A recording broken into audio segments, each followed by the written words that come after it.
Assalamualaikum warahmatullahi wabarakatuh.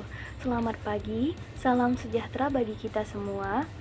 Perkenalkan, kami dari kelompok 1 kelas Indralaya yang beranggotakan 4 orang, yaitu di mana saya sendiri selaku moderator Siti Nur Anissa, teman saya Magnum Septasari, Ria Aprilia, dan juga Rosipa Anita Dewi Purba. Baiklah, kami akan memaparkan materi mengenai konsep administrasi sekolah dan administrasi ketatausahaan pada mata kuliah Administrasi dan Manajemen Sekolah yang diampu oleh Bapak Dr. Andes Iqbal Barlian MPD, Ibu Yuliana FH SPD MPD, dan Ibu Dewi Pratita SPD MPD. Selanjutnya, saya akan menjelaskan mengenai pengertian dan fungsi administrasi sekolah. Baiklah, pengertian dari administrasi sekolah itu sendiri merupakan suatu proses keseluruhan kegiatan yang berupa merencanakan, mengatur atau mengurus, melaksanakan dan mengendalikan semua urusan yang ada di sekolah untuk mencapai tujuan pendidikan dan pengajaran di sekolah. Administrasi sekolah merupakan suatu proses pemanfaatan segala sumber atau potensi yang ada di dalam sekolah itu, baik dari personilnya, yaitu kepala sekolah dan stafnya, serta guru-guru dan karyawan sekolah lainnya, maupun material atau kurikulum, alat atau media, dan fasilitas, sarana dan prasarana, serta dana yang ada di sekolah secara efektif. Penataan administrasi bagi sekolah menjadi begitu penting sebagai sumber data utama manajemen sekolah dalam mengatur proses belajar, mengajar, dan tertib sehingga tercapainya tujuan sekolah. Adapun fungsi administrasi sekolah, yaitu secara lebih spesifik, administrasi sekolah itu memiliki fungsi memberi arah dalam penyelenggaraan pendidikan di sekolah, memberikan umpan balik bagi perbaikan proses dan hasil pendidikan di sekolah, meningkatkan mutu penyelenggaraan administrasi sekolah, menunjang tercapainya tujuan atau program sekolah secara efektif dan efisien. Administrasi sekolah. Saat ini, penataan administrasi sekolah lebih mengacu pada 8 standar nasional pendidikan. Akan tetapi, yang sering timbul di lapangan itu terkadang kita itu bingung mengenai jenis-jenis administrasi yang mengacu kepada 8 standar tersebut. Nah, berikut beberapa contoh jenis administrasi yang sesuai dengan 8 standar nasional pendidikan tersebut. Namun di sini saya akan menjelaskan 2 di antaranya.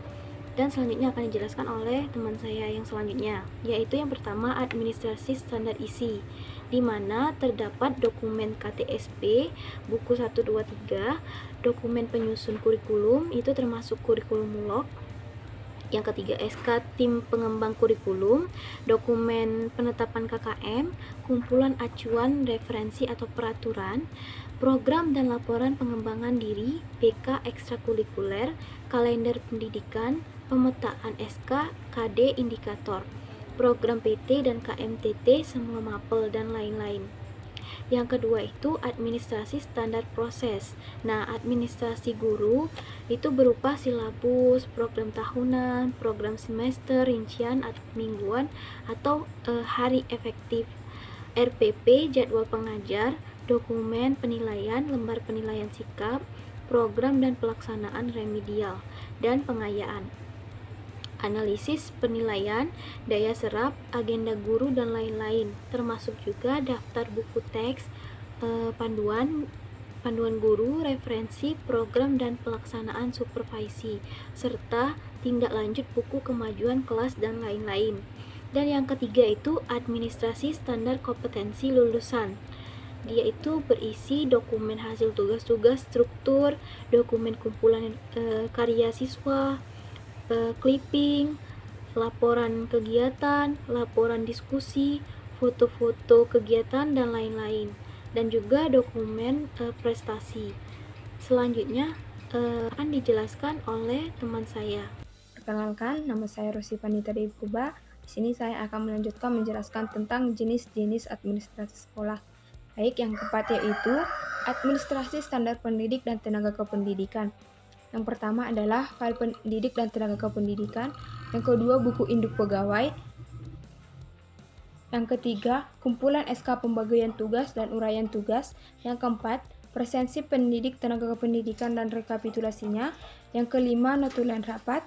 Yang keenam, program dan laporan pelaksanaan pengelolaan perpustakaan. Yang ketujuh, program dan laporan pelaksanaan pengelolaan laboratorium. Yang kedelapan, dokumen keikutsertaan pendidik tenaga kependidikan dalam forum ilmiah. Yang kesembilan, dokumen kewirausahaan. Yang kesepuluh, buku pembinaan dan penanganan kasus. Yang kesebelas, dokumen program pelaksanaan dan hasil PKB. Yang kedua-belas, daftar nominatif pegawai. Yang ke-13, DUPAK. Yang ke-14, SKP atau PKP. Yang ke-15, laporan hasil PKG. Yang ke-16, DUK. Yang ke-17, buku cuti PNS. Yang ke-18, buku penerimaan gaji. Yang ke-19, daftar tunggu pensiun. Yang ke-20, daftar statistik kepegawaian. Selanjutnya, 5. Administrasi standar sarana dan prasarana. Yang pertama yaitu dokumen analisis luas lahan dan bangunan. Yang kedua, dokumen analisis kebutuhan sarana dan prasarana. Yang ketiga, dokumen master plan atau peta sekolah dan foto-foto sarana dan prasarana. Yang keempat, dokumen kepemilikan daya listrik. Yang kelima, dokumen IMB atau peruntukan bangunan. Yang keenam adalah dokumen kepemilikan lahan. Yang ketujuh, dokumen program dan pelaksanaan pemeliharaan sarana dan prasarana. Yang kedelapan, buku teks, baik buku teks guru maupun buku teks siswa. Yang kesembilan, dokumen administrasi inventaris laboratorium. Yang kesepuluh, dokumen administrasi inventaris perpustakaan. Yang ke-11, buku inventaris sekolah. Yang ke-13, daftar inventaris tiap tata ruang. Yang ke-13, administrasi perlengkapan atau barang, yang terdiri dari buku penerimaan barang, buku pengeluaran barang, buku pemeriksaan perlengkapan atau barang, kartu pemeliharaan barang, dokumen penghapusan barang, dan dokumen usulan pengadaan barang. Baik, yang keenam adalah administrasi standar pengelolaan. Yang pertama, dokumen penetapan visi dan misi sekolah. Yang kedua, dokumen RKJM atau RKS, RKT atau RKS, dan RAPBS. Yang ketiga adalah dokumen KTSP, kalender pendidikan, struktur organisasi, dan program pengembangan SDM, dan peraturan akademik. Yang keempat, dokumen evaluasi program dan tindak lanjut. Yang kelima, dokumen administrasi kesiswaan. Yang pertama, dokumen PPDB atau MOPB, dokumen pelaksanaan pengembangan diri atau konseling, daftar dan rekapitulasi prestasi siswa, buku induk siswa, database sekolah, buku besar, data keadaan siswa, dokumen rekapitulasi presensi siswa, buku mutu siswa, data statistik kesiswaan, daftar nominatif peserta UN. Yang keenam yaitu dokumen pendayagunaan PTK atau pembagian tugas dokumen, sistem penghargaan, pengembangan profesi, mutasi dan promosi. Yang ketujuh, dokumen sarana dan prasarana. Yang kedelapan, dokumen hasil supervisi dan tindak lanjut. Yang kesembilan, dokumen evaluasi kinerja guru dan karyawan. Yang kesepuluh, dokumen akreditasi sekolah. Yang ke-11, dokumen pemilihan wakil kepala sekolah. Yang ke-12, sistem informasi manajemen sekolah. Yang ke-13, dokumentasi administrasi persuratan dan perkantoran, yang terdiri dari buku agenda, buku ekspedisi, kartu kendali dan lembar disposisi, arsip surat yang masuk maupun yang keluar. Yang terakhir, kumpulan peraturan. Bait administrasi yang ke-7 adalah administrasi standar pembayaran, yang terdiri dari dokumen inventaris sarana dan prasarana. Yang kedua, dokumen program dan realisasi seperti pengembangan pendidik tenaga kependidikan, gaji, kesiswaan. Yang ketiga, dokumen pedoman pengelolaan sekolah. Yang keempat, dokumen penerimaan beasiswa. Yang kelima, dokumen kepembukuan keuangan yang terdiri dari BKU, buku kas pembantu, buku pembantu pajak, buku laporan keuangan baik APBN dan APBD. Dokumen pemeriksaan atas barang. Yang ke-8 yaitu administrasi standar penilaian, yang terdiri dari yang pertama, dokumen rancangan dan kriteria penilaian. Yang kedua, dokumen pengembangan instrumen penilaian. Yang ketiga, dokumen penilaian sesuai dengan IPK. Yang keempat, dokumen analisis hasil evaluasi atau KKM dan daya serap. Yang kelima, dokumen hasil remedial dan pengayaan. Yang keenam, buku Letgar nilai. Yang ketujuh, buku rapot atau laporan pencapaian kompetensi peserta didik. Yang keenam, dokumen penilaian sikap dan kepribadian. Yang kesembilan, dokumen laporan ulangan, UTS, kenaikan kelas, UAS, dan UN. Yang kesepuluh, dokumen fotokopi SKUN, ijazah, dan penyerahannya. Selanjutnya, kesembilan, administrasi budaya dan lingkungan sekolah. Yang pertama yaitu Standard Operation Procedure. Yang kedua, tata tertib tenaga kependidikan dan peserta didik. Yang ketiga, tata tertib penggunaan sarana dan prasarana maupun fasilitas sekolah. Yang keempat, petunjuk peringatan dan larangan dan sanksi kepada yang berperilaku salah di sekolah. Yang kelima, kode etik sekolah. Yang keenam, buku tamu. Yang ketujuh, program dan pelaksanaan 7K. Baik, jenis administrasi sekolah yang terakhir yaitu administrasi peran masyarakat dan kemitraan sekolah. Yang pertama, dokumen ketertiban warga dan masyarakat dalam pengelolaan sekolah, yang terdiri dari notulen rapat, daftar hadir, foto-foto kegiatan. Yang kedua, dokumen kemitraan dengan lembaga yang relevan. Baik, sekian presentasi dari saya. Materi selanjutnya akan dijelaskan oleh teman saya.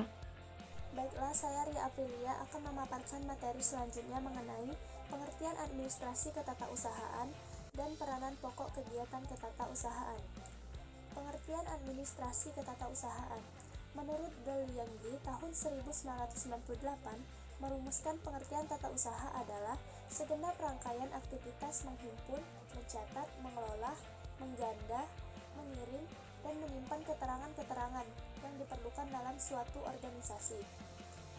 Menurut De Liangji, ketatausahaan meliputi 1.